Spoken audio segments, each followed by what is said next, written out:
Guys, hello, mambo vipi? Naitwa Wilson the Hustler hapa. Wale wasionijua, leo tuko ni tips yetu ya tatu ya jinsi na namna ya siri mojawapo kabambe ya young millionaire, kwamba anza biashara ndogo ila iende digital. Ukweli ni kwamba si lazima uwe na duka. Dunia sasa hivi imehama. Kama dunia imehama, anza dunia imehama. Kama dunia imehama, kuna biashara tatu za kuanza nazo. Anza na biashara tatu za vijana wengi kutoboa na kufanikiwa kwa rika ya miaka kuanzia 18 mpaka 25. Ambapo ya kwanza kuna kama online store.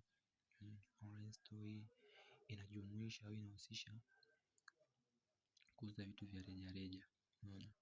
Kuuza vitu vya jumla, vitu vya jumla au digital product. Lakini biashara ya pili ni forex au trading. Hii ni kwa wale wanaojua game tu. Kwa wewe ambaye ni beginner au hauna idea nayo kabisa, sikushauri, haitakuwa salama kwako. Lakini ya tatu ni wakala. Wakala unahusisha lipa namba, pesa za simu, kusajili line na kadhalika. Ambapo siri yake ipo wapi? Siri yake ipo hapa, kwamba ni usisubiri pesa ianze biashara. Yaani usisubiri mpaka pesa ndio ianze biashara, bali badala yake chukua hatua kwamba anza biashara ndogo ili kuzalishia pesa, na ndio maendeleo na mafanikio ambayo wengine wanaweza wasikwambie. Asante sana kwa kutazama na kuangalia video hii.